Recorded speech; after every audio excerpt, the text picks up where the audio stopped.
Hello and welcome to a special edition of Inside Out Guitar. In this episode, we are going to be examining the circuits of the Sola Sound Tone Bender Mark 1.5 and the Arbiter Fuzz Face. Debuting in 1965, the first version of the Sola Sound Tone Bender was an adaptation of the Maestro Fuzz Tone FZ1 circuit, a 3-transistor germanium fuzz. The second version of the Tone Bender, often referred to as the Mark 1.5, came out in early 1966 and used only 2 transistors compared to the Mark 1's 3. Later that year, the Arbiter Fuzz Face was released, and for all intents and purposes, it was the same circuit as the Tone Bender Mark 1.5, albeit with a few component values changed. Both circuits consist of a mere 11 components: 4 resistors, 3 capacitors, 2 transistors, and 2 potentiometers. Even though it was a relatively simple circuit, it has an incredible sound. When I was comparing their schematics, I wondered if we could actually hear the difference between these two circuits. So let's do a real-time listening session comparing each. I've laid out the circuit on a breadboard. I've decided to use BC108 silicon transistors for this experiment, even though the original circuits used germanium transistors. I've built a toggle box which will allow me to instantly swap out various capacitor and resistor values. For this demo, I'll be playing the circuit through my 1971 Marshall Super Bass 100-watt head at a low volume to use as a clean platform. That will be running through a Marshall 2x12 cabinet loaded with warehouse guitar speakers V30s. I'm recording it using the backside of a Royer 122 active ribbon mic into a BAE 1073 mic preamp. I'll be using my signature custom telly that is equipped with gold foil pickups. Alright, let's get started.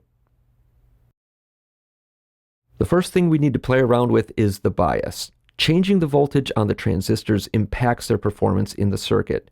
In place of the 8K2 resistor, I'm using a variable resistor in the circuit, which allows us to dial in any voltage that we would like to hear the transistors operate with.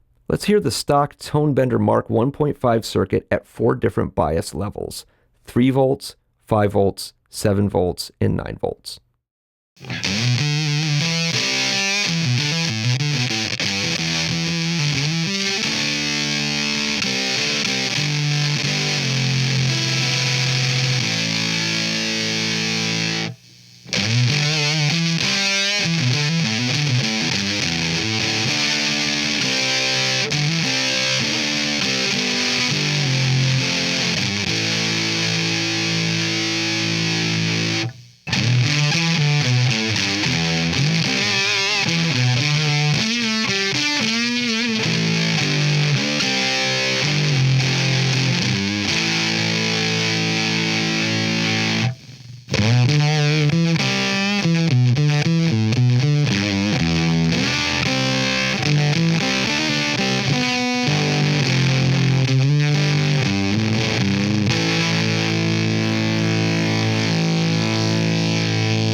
For the remainder of this experiment, I'm going to use 4.5 volts as the nominal bias setting for all of the audio examples. Next, let's compare the component values in the Tone Bender Mark 1.5 versus the values found in the Fuzz Face. Besides using different transistors, the only difference between these two circuits is the value of the input capacitor, labeled as C1 in the schematic, the volume pot, the first resistor, labeled as R1 in the schematic, and the negative feedback capacitor, labeled as C2 in the schematic. Let's quickly talk about C2. In the Tone Bender Mark 1.5 schematic, C2 is a 25 microfarad capacitor. In the Fuzz Face, C2 is a 20 microfarad capacitor. Given that the tolerance of an electrolytic capacitor is 20% plus or minus its advertised value, it's reasonable to assume that the 25 microfarad cap in any given Tone Bender circuit could be as low as 20 microfarads, while the 20 microfarad cap in any given Fuzz Face circuit could reach as high as 24 microfarads and still be considered within tolerance. So in my view, we don't need to do a qualitative comparison of the second capacitor. I'm going to split the difference between the two values and use a 22 microfarad cap in that position. The first component we're going to compare is C1. The Tone Bender Mark 1.5 used a 5 microfarad cap for C1, while the Fuzz Face used a 2.2 microfarad cap in that position. In addition to blocking direct current, this component controls the amount of low frequencies that are allowed to pass into the circuit. The higher the value, the more low frequencies pass through. Manipulating the frequencies at the input changes how the transistors clip the signal. Let's see if we can detect any audible difference between these two values.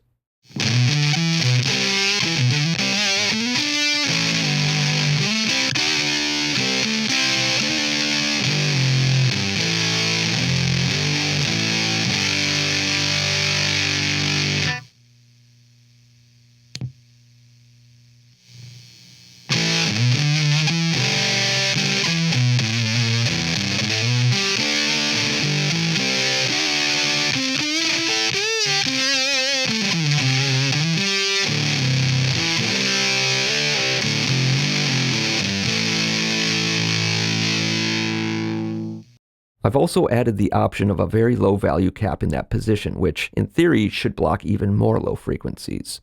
Let's listen to how the 0.1 microfarad capacitor sounds versus the Fuzz Face's 2.2 and the Tone Bender's 5.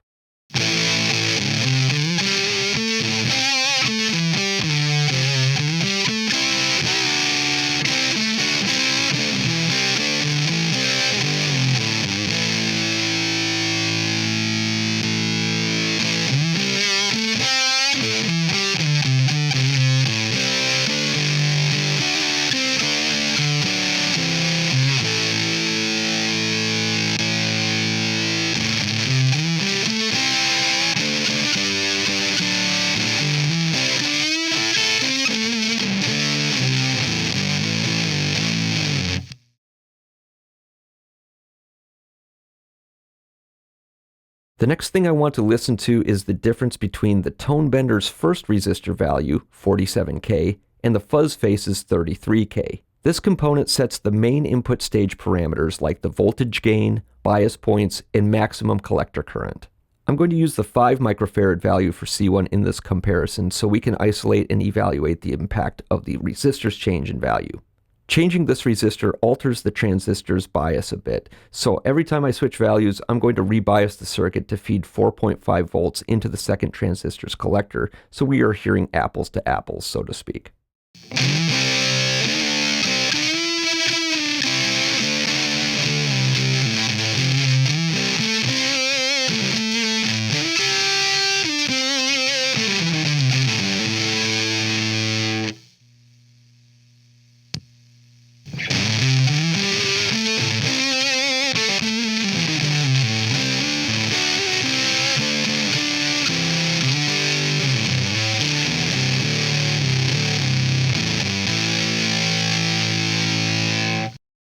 I've got a third resistor option as well, 150K, so let's throw that in and compare all three values.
The third and final difference between the Tone Bender Mark 1.5 and the Fuzz Face circuits is the value of the volume potentiometer. The Tone Bender used an audio taper 100K pot, while the Fuzz Face used an audio taper 500K pot. Let's listen to each. C1 is still set to 5 microfarads and R1 is set at 47K. These are the stock values in the Tone Bender Mark 1.5 circuit.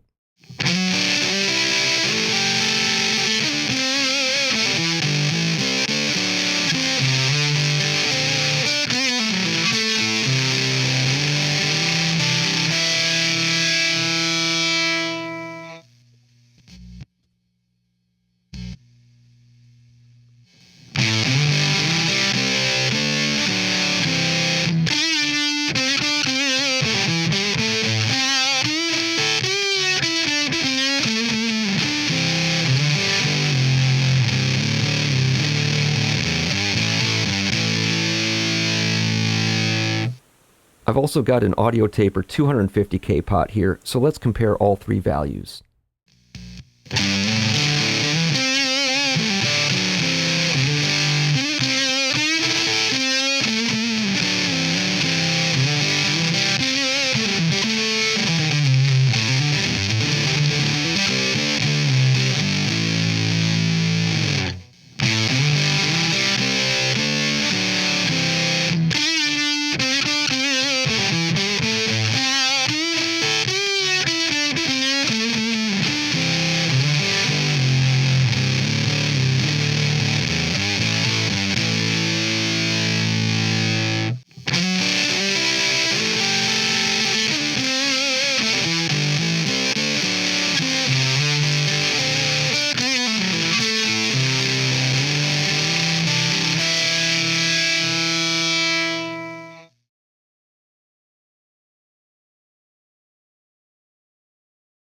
Now that we've heard each individual component, let's listen to the stock values in a Tonebender Mark 1.5 circuit and compare them to the stock values in a Fuzz Face circuit.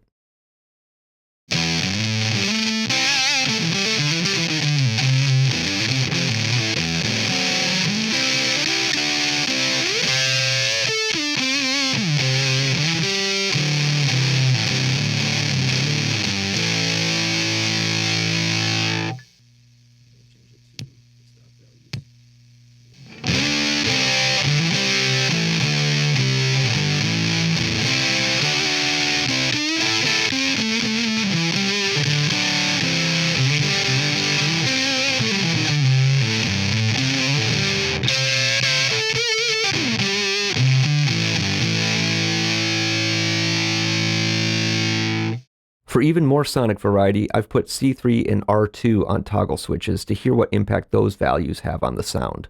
C3 is the output capacitor, and it shapes the tone after the circuit's clipping stage. Because the Tonebender and the Fuzz Face pedals did not have a tone control, setting this capacitor's value is quite important. The higher value of this cap, the more low frequencies are allowed to pass through. The stock value in both circuits is 0.01 microfarad.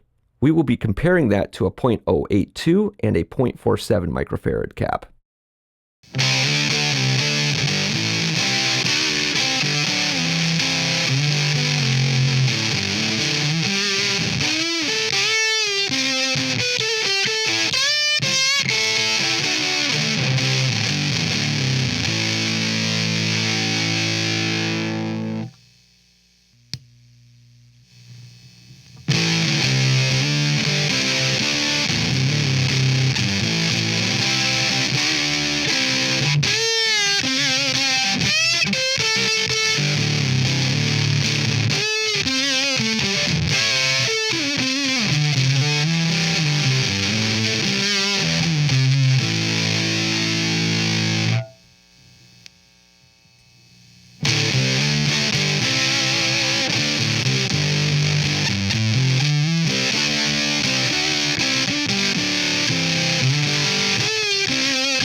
R2 is the output resistor. This mainly affects the output volume, but has a small impact on the transistor's performance as well.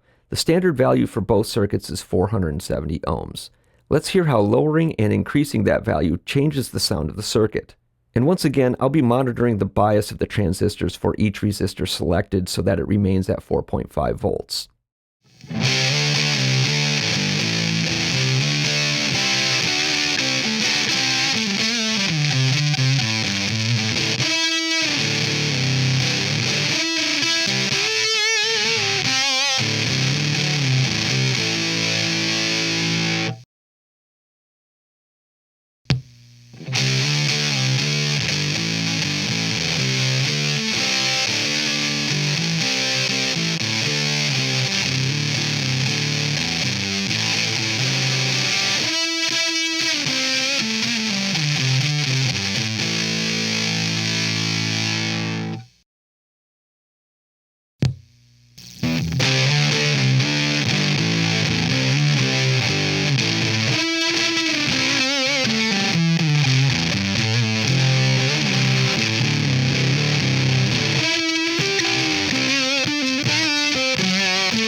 Now let's mix and match various values and compare their sounds.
So what did we learn?